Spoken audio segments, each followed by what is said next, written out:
Good afternoon, everybody. Thank you for being here. They made the big mistake of letting an Army person be in charge, so I take accountability for any miscues out of the gate. Accountability, something we have not heard much of from the White House lately. So I'm honored to be here with fellow colleagues, all of whom at various phases of their lives and careers have worn the uniform in service to our nation, put their life on the line, not for party or themselves, but for country. And this is a watershed moment, we believe, in our country, where we need to speak up, not as Democrats or Republicans, but as patriots, and say it is absolutely unacceptable that sensitive security information, operational information that would put American lives of our constituents in harm's way. And you're going to hear from all of us today several common themes. One, accountability. All of us knew this serving in uniform. You're responsible for everything your organization does and fails to do. At a minimum, we're calling on our Republican colleagues to share in that joint call for accountability, that there needs to be a fulsome and transparent investigation into what happened with the leakage of the information that we know about and potentially much more sensitive national security information out there. And then the second piece is we're continuing to call on the House Armed Services Committee through their oversight means to hold a hearing on this. And if that is not answered, we'll continue to escalate on behalf of our constituents, on behalf of the American people, to have that transparency and to have that accountability. So again, I want to thank all my colleagues for being here, and I'm going to hand it to Congressman Mike Thompson next. Sir, thank you. Pat, thank you. Thank you very much, and thank you to all of our colleagues who are here today. I'm Mike Thompson from California's 4th Congressional District. I served in the United States Army with the 173rd Airborne Brigade and did a tour of duty in Vietnam, and I spent 8 years on the House Intel Committee. And I'm here today with my colleagues because we're dealing with a gang that can't shoot straight. This is an incredibly serious, unforced error that they made, and their error put American service members' lives in danger, and that is not something that we're going to tolerate. We learned very early, every one of us in our careers, that loose lips sink ships, and this is a textbook perfect example of that. The idea that you would go on an unsecured platform to talk about a military invasion is just absolutely mind-boggling. Nobody in their adult, good, sober judgment would do that. And this is a huge problem. One of the people on that venue was in Moscow when this information was being talked about. In Moscow. And to suggest that this isn't dangerous is absolutely beyond me. It was dangerous, it was reckless, it was an unforced error, and we need to come together to figure out what happened, why it happened, what else is going on. This isn't the only time that this has happened, I'm pretty sure of that. We need to make sure what else is going on, and we need our Republican colleagues to stand with us to bring about a transparent and a clear and thorough investigation. And it's my honor to introduce Ted Lieu, fellow Californian, a former colonel in the United States Air Force. Thank you, Mike. I want to thank Pat Ryan and Mike Thompson for organizing this really important press conference. What Secretary of Defense Pete Hegseth did was outrageous. He sent secret war plans to a journalist, and the reason that that is so reckless is if anyone other than people who should have had that information got it, you could put pilots at risk. If a foreign intelligence service somehow was monitoring that group chat, they could have given it to Houthis, and the Houthis could have shot down a pilot. It's really, really disturbing that the White House still does not seem to understand the seriousness of this problem. Even today, they're saying somehow that this information was not classified. They are just lying. All of us here, serving in uniform, we know that that would have been classified. You cannot talk about the time, date, place, targets, sequence of strikes, and not have that be classified, because again, you're putting American troops' lives at risk. And I also want people to understand that it's not just that the Signal app was not authorized. The Pentagon sent an email, according to public reporting, on March 18th saying, do not use this. It's that you've got software out there, one of them is known as Pegasus, that simply takes over and controls your phone. So you don't even have to break into the Signal app. You simply become the user, and you can simply monitor everything that is happening. So if Foreign Intelligence Service was doing that, this, again, was very reckless and endangered our national security. And that's why we're calling for an investigation to get to the bottom of this, and we're asking for accountability. And with that, my honor to introduce the great member from New Jersey, Mikey Sherrill. Hi, I'm Mikey Sherrill. I'm a former Navy helicopter pilot and a former Russian policy officer. And I have to tell you, I remember as only a teenager when I entered into the Navy getting my first security brief and understanding how important security is to our military. As we've all heard for years, loose lips sink ships. And now we have at the top echelons of our government people who don't seem to understand the need for any national security. We even, as you heard, had a report that someone was in Moscow.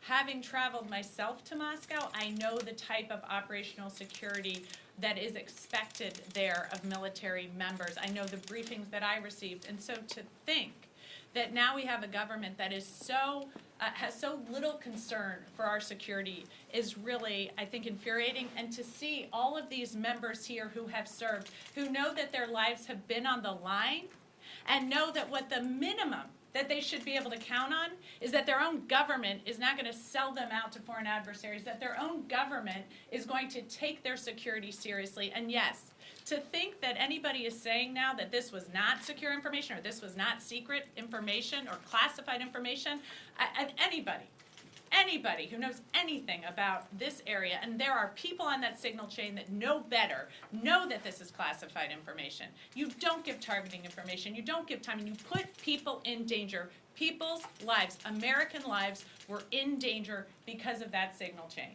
The thought that you would be in Moscow and that nobody would be monitoring your text chains or that nobody would have access to that is really ludicrous at this day and age. I don't think anybody buys that either. So to think now that this is going to go uninvestigated or that Armed Services is not going to hold a hearing on this in the House is really, I think, completely disregarding what just happened, the danger of the situation, and the sense that I think we all have that if this has been reported on, we need to know what else is going on, because somebody's got to clean house at the White House. And it's obviously not going to be the president, who is now up to his old trick, so I'm declassifying it. Well, too late, buddy, right? Like, this was classified information. This put lives in danger. An investigation needs to take place. That is what we are calling for. And I think the House Armed Services Committee needs to hold hearings on this and get to the bottom of it so no more service members are put in danger. So I am really glad to be here today. And with that, I am going to turn it over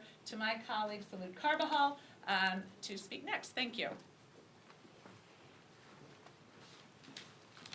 Thank you, Mikey. What else can be said? Recklessness at its best. I served in the United States Marine Corps Reserve for the most of my service. I was mobilized for Desert Storm. I went to North Carolina, didn't make it out to the theater. But I speak for all the service members that were put at risk here. This was reckless at best and an illegal violation of the Espionage Records Act. That's what transpired here. And as we see typically with this administration, they denied. First they denied, Secretary of Defense denied when that was asked by the media. Then they went to saying that it was not classified. They unknowingly put somebody who was not part of the national security team on their signal channel. That's what they did. And then knowingly, they did this on a signal channel that was not a secure method of communication. This is recklessness, and we need to hold the administration accountable. They put our service members at risk. Could you imagine the enemies or others that they were targeting knowing all our plans? We could have dead pilots today.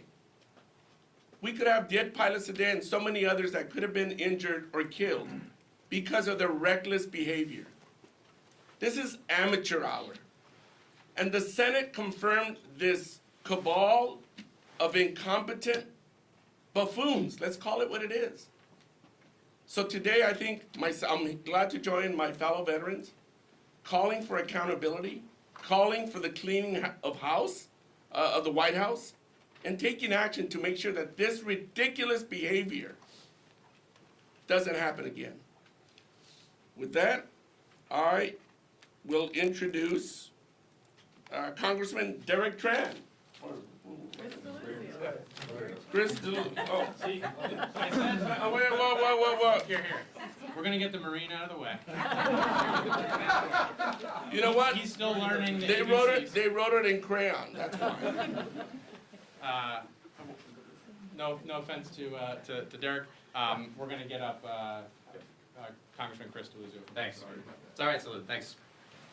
It's an honor to join these great colleagues of mine, all of us who wore the uniform in different ways in different times. I was a naval officer. I served at sea and on the ground in Iraq. What we saw from this administration was reckless. It was a dangerous breach of our national security. It was probably criminal conduct. There has to be consequences. This included the Vice President of the United States, the Director of the CIA, the Secretary of Defense, the National Security Advisor, the Secretary of State. I could go on and on. These are some of the most powerful people in America. If any of us had done this as junior enlisted or junior officers, what do you think would have happened? Be court-martialed. You'd likely end up in Fort Leavenworth or something like it. And to these people, to think that they may not face consequences is outrageous. Cannot happen. Now, we know Secretary Hegseth's own Pentagon warned just last week that there were hacking vulnerabilities to Signal, the very platform they were communicating on. Communicating about, you heard it here, sensitive, classified material. There is no defense for this. And so what we are all saying here is something obvious. There has to be accountability. There needs to be a full investigation. And again, there are likely violations of the Espionage Act. There are likely violations of record-keeping requirements. They were communicating in a platform that purposefully deletes their communications. That is a violation of federal law. They are obscuring and hiding records from the American people. They were putting at risk service members who were carrying out these strikes.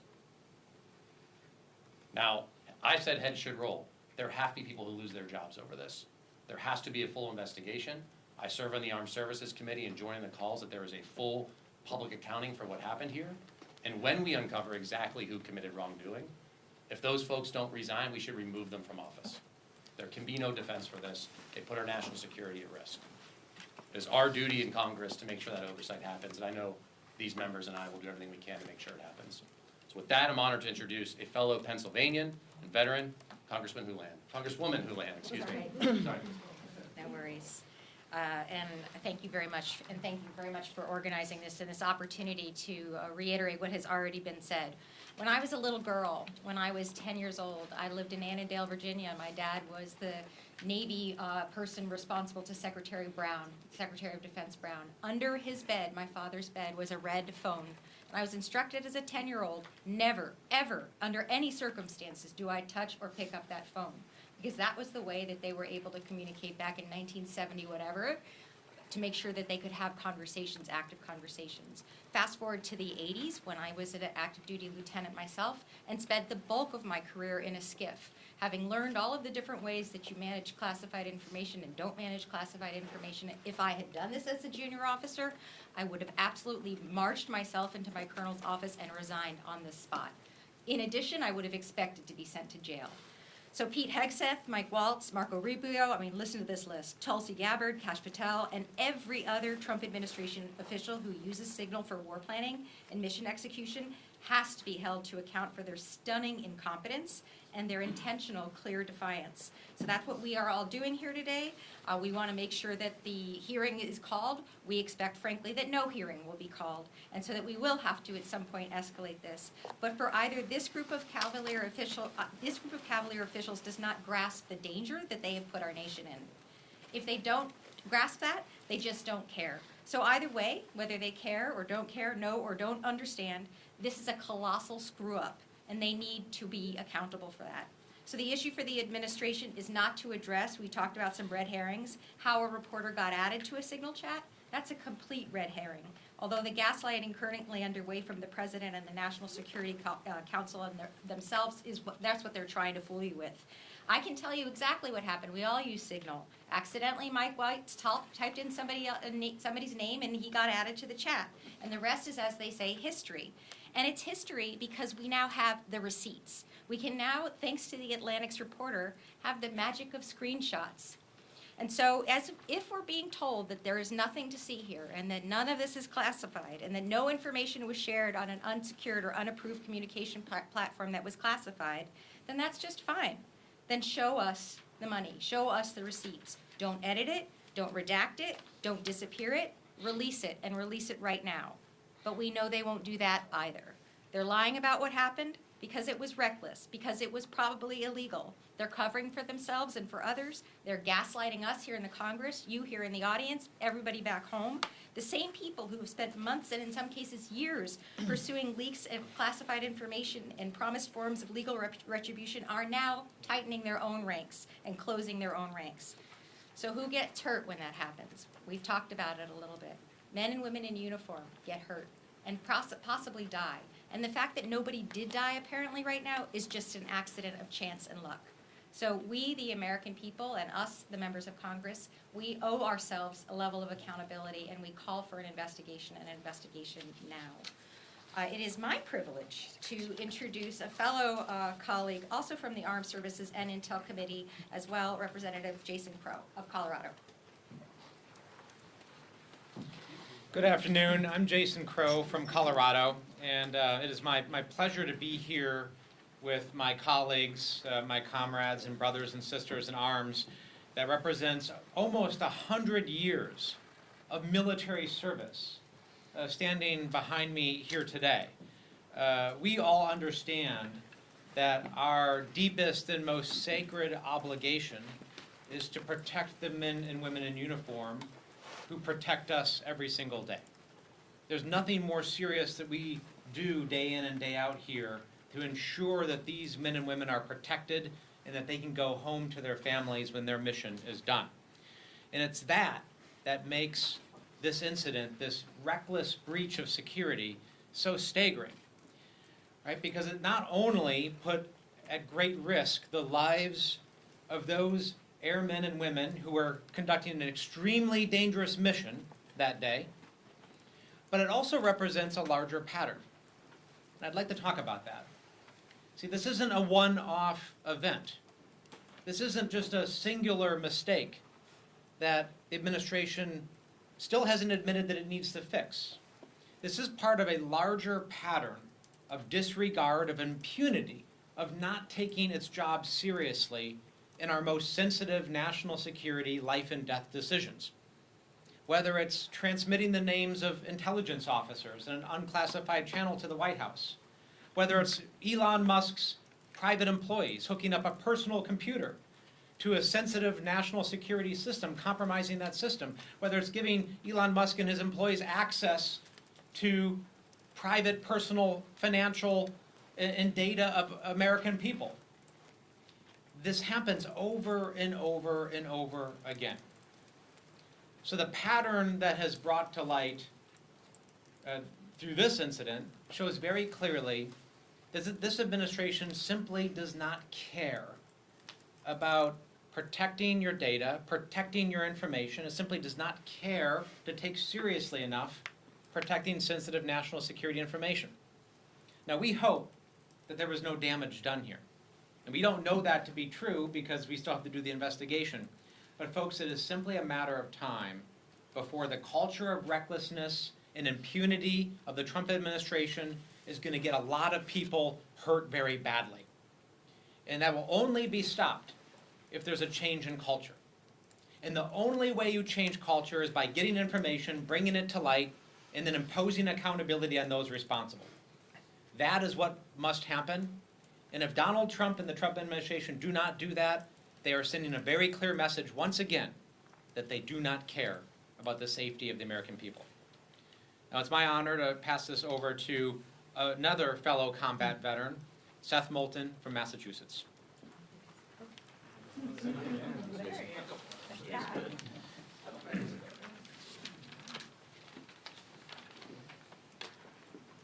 Accountability is back. Accountability is back. I quote Secretary Pete Hegseth. That was our Secretary of Defense on the record just a couple of months ago. Now the debate among national security professionals is over whether the Secretary was just incompetent or whether he was drunk. That's how low this has gone, and those are serious debates happening among national security professionals today. Because my colleagues are right. This put American lives at risk. This cheapens the work that our men and women on the front lines of our armed services and our intelligence agencies do every single day. Because it says the rules that apply to you don't apply to us as your leaders. There's a simple concept that I would have thought Pete Hegseth would have learned in the National Guard, which is leadership by example. Well, let me tell you, if any guardsman at any level, including the most junior private, had done what Pete Hegseth did, he would not only be fired, would not only lose his security clearance, but he would probably be criminally prosecuted. Let's just debunk a few myths here, because now the approach these leaders are taking is to lie. That's not in the leadership manual for our armed services, but that's what they're doing now. They're saying, oh, this information wasn't classified. Without even knowing the full details, we know that the time of attack for this operation was in the message. Let's be clear. That's classified information. That's all you need to know. Let's address another issue. Was this illegal? It's illegal on two different levels. One, it's mishandling classified information. That's been well established. But the second level it's illegal on is that the executives are required to maintain records of its communications. And this is a way for this lawless administration to get around that. Third, was there risk? Yes, there's tremendous risk. That's why national security professionals, including everyone on that group chat, aside from the people who weren't supposed to be on it, has 24/7 access to classified proper means of communication. So if the national security advisor feels like, oh, I need to chat with someone, well, guess what? In his home, in his office, on his plane, he has the means to do so within the law. So there is no excuse here. But there's also clearly no accountability. And it's very clear that Secretary Hegseth, with how he is handling this, has no honor, has no sense of duty, and has absolutely zero accountability for his own actions. It's now my honor to yield to a fantastic freshman veteran, Congressman Vindman. Well, thank you. We've heard some really passionate remarks today, and I want to look at this from perspective of a 25-year Army veteran, a JAG that's prosecuted cases, serious cases of violation of the Uniform Code of Military Justice and felony type cases, and also investigated these types of breaches. And so operational security is a basic but critical function, and it's something that's taught to the very youngest of service members. And what we saw in this breach, in this leak, is those basic ideas thrown out, because there's a sense of callousness, of indifference, of lack of accountability in this administration that is deeply disturbing. So anybody that has a family member that is in uniform, anybody that has a family member or is themselves serving in national security is now very concerned, because they saw that their senior leaders, 18 of the most senior people in the national security establishment, callously sharing information that I, as a member of the National Security Council staff, previously sat through a principals committee, literally the pinnacle of our national security establishment. I could only imagine that the data included things like the operational op plans for the attack. There is no chance in hell that this was not classified information. It's just not possible, certainly at the time that it was released.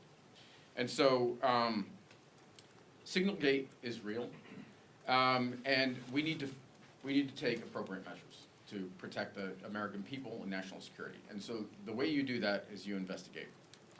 And it's incumbent on folks in the executive branch, in the White House, in every department or agency to understand the scope of this breach. It's standard procedure. Investigate to figure out what is the extent of the spillage, and then take measures to remediate that. Our job in Congress is to exercise an oversight role. We have to have a clear understanding of exactly what happened. Is this very unlikely the only PC that was held on Signal? No, I doubt it.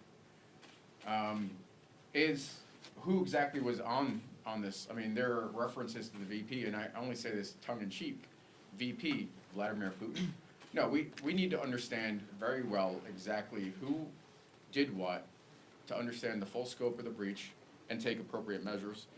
The messages were undoubtedly classified, and we need a full accounting. And the last thing I'll say is the president has previously released information that was in the classified realm to clear the air. He has the same opportunity to do that now. He can release exactly what was on the signal string, so everybody, the American people, in an act of full transparency, can understand what's going on, and we could move on. In any other administration, this would have been considered like the type of controversy that was enough to bring down cabinet secretaries. In this one, it just seems like a random Monday. So we need to get rid of this air of lack of accountability and take appropriate steps. Thank you. And I have the, yeah. I have the honor to introduce Herb Conway. Thank you. Well, you've heard quite a lot, quite properly, about this very serious breach. The superlatives go on and on. The worst security breach that anyone has seen in our nation's warfighting history since, I don't know, for decades. We have an administration which plays fast and loose with the rules, disregards privacy of individuals, and now we find disregards the secrecy that should attend a warfighting action. It's the job of the Commander-in-Chief certainly to protect our nation, but it's also the job of the Commander-in-Chief to protect our warfighters when they are sent into action. The idea that this information should be shared on non-secure channels where foreign adversaries can access it, where they can understand how military operations might be conducted, and, as we have heard, no accountability, no explanation, but to pass it off as, well, it's just another thing, should anger every citizen of this country. It should anger our allies, who are now going to need to be concerned about what will happen to their information when it's passed along to the highest, the upper reaches of our administration and the national security structure. Now, this is very serious. If this had happened during the Biden administration, if this had happened during the Obama administration, we heard calls when Secretary Clinton had a private server that she should not only be prosecuted, certainly be investigated, she should be put in jail. We heard this over and over again in prior campaigns. Now, this has happened at this time with this administration. If it was Biden, if it was Obama, we would be having hearings would be scheduled before even all the facts were out, and they'd be calling for not only an investigation, they would be calling for resignations. We have heard and we understand from people who know, from news organizations who know, that if any person who was a contractor for DOD, any person who was in the military who had engaged in this kind of security breach, they'd be out the door the next day. We've heard that people recognizing they made a mistake would step forward and resign, but we don't have that moral authority, unfortunately, the people that are at the top of our military and defense structure.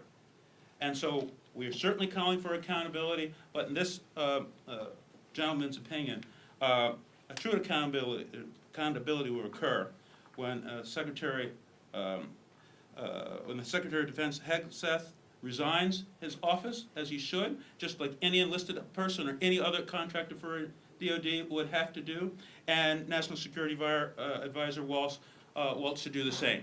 They have committed very serious acts, and we've heard even possibly crimes. And we stand here calling for accountability. We must have it. The American people must demand it, and we must do all we can to ensure that accountability occurs. It's my honor and pleasure to bring forward, for the second time, Congressman Tran. Thank you. Resignation and investigation. I am so honored to stand shoulder to shoulder with my colleagues who have worn the uniform of our country. We know that making one mistake or ignoring one security requirement could put lives on the line. I wish the officials at the highest ranks of our national security establishment adhere to these standards. In fact, they should be held to much higher standards. They hold the ultimate responsibility of protecting American lives and the security of our nation and our allies. Instead, these Trump administration officials ignored every possible security measure, even some so basic that a high school student learned to follow. Vice President Vance, Secretary Hegseth, Secretary Rubio, National Security Advisor Waltz, and other high-ranking officials recklessly shared precise details about weapon packages, targets, and timing over a Signal group chat. This is not just a breach of protocol, this is a breach of national security.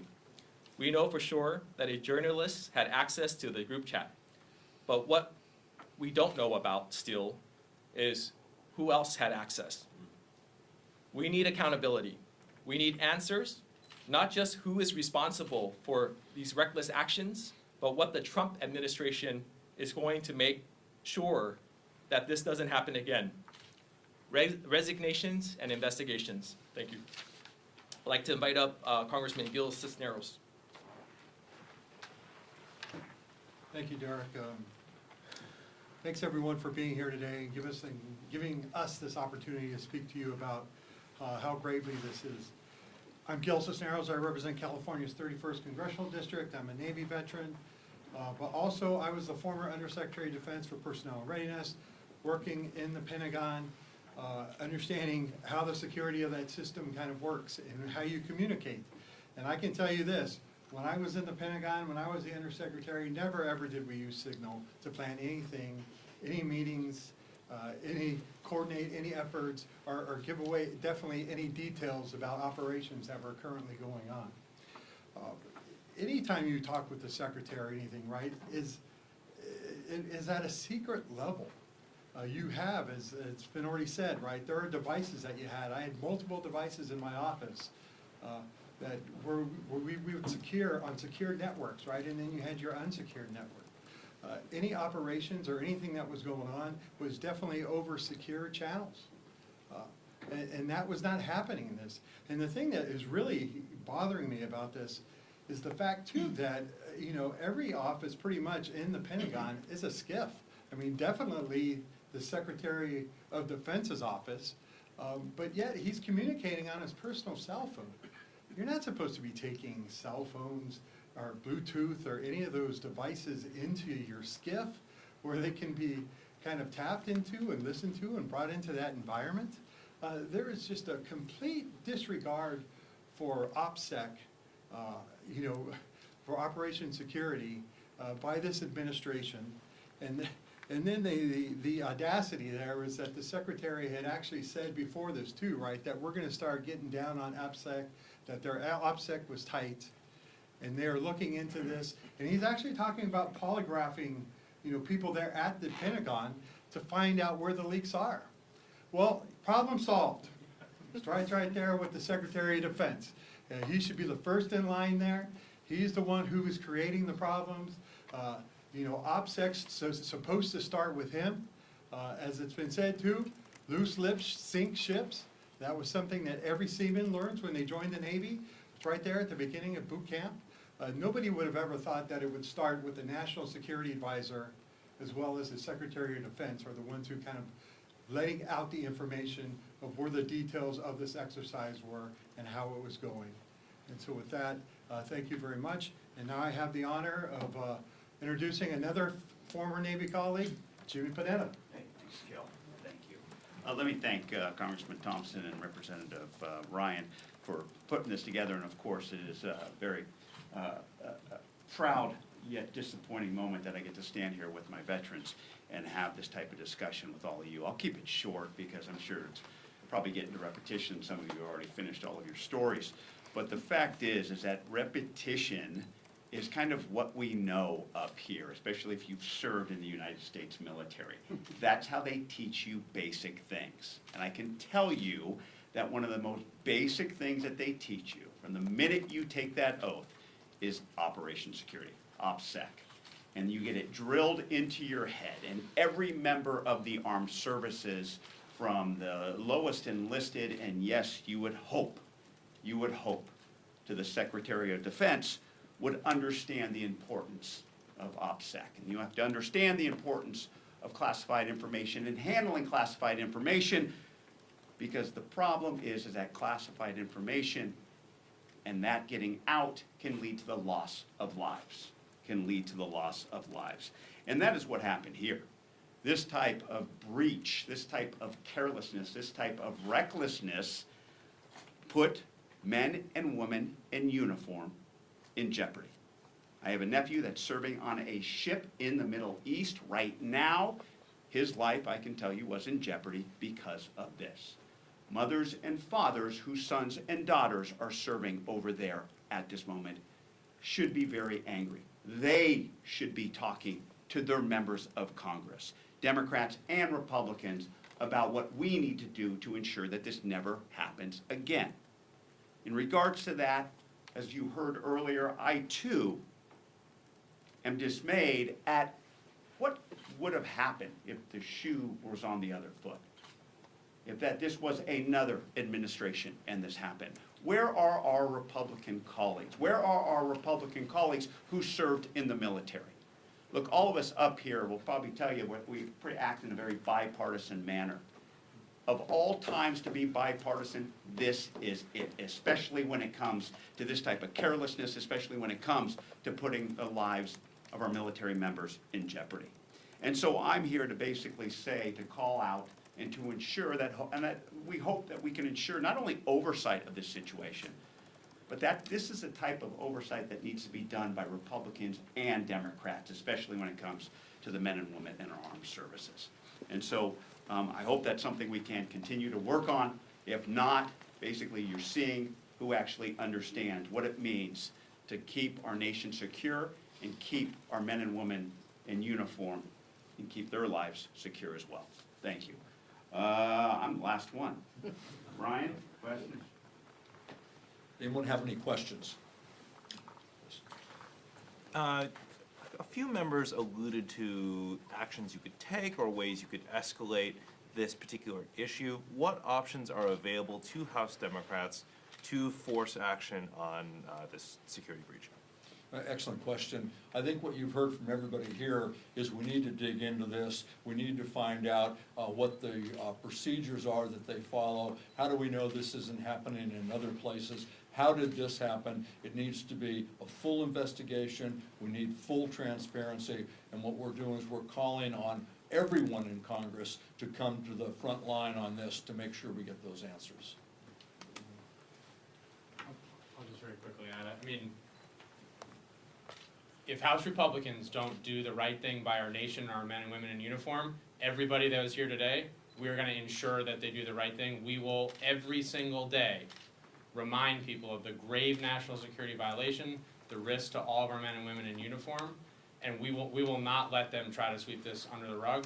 I know our leadership is behind that, entire party is behind that, and you can hold each of us accountable to continue to push on that, and we appreciate your all's help to continue to focus on this until the right thing is done. I just want to add one thing on that real quick. At some point, the Secretary of Defense is going to have to come and testify in front of the House Armed Services Committee. And if they think he's not going to get asked about this, they're not living in reality. He's going to have to answer the call at some point, so why not do it now? Yes, ma'am. Thank you. You all mentioned that you'll kind of escalate this if there isn't a House Armed Services investigation on this. Is there any chance that Democrats would do some sort of shadow hearing or shadow investigation on this topic to kind of get that information out? Well, I think you heard it loud and clear that what we believe needs to happen is the Congress of the United States of America, in a bipartisan manner, needs to do this.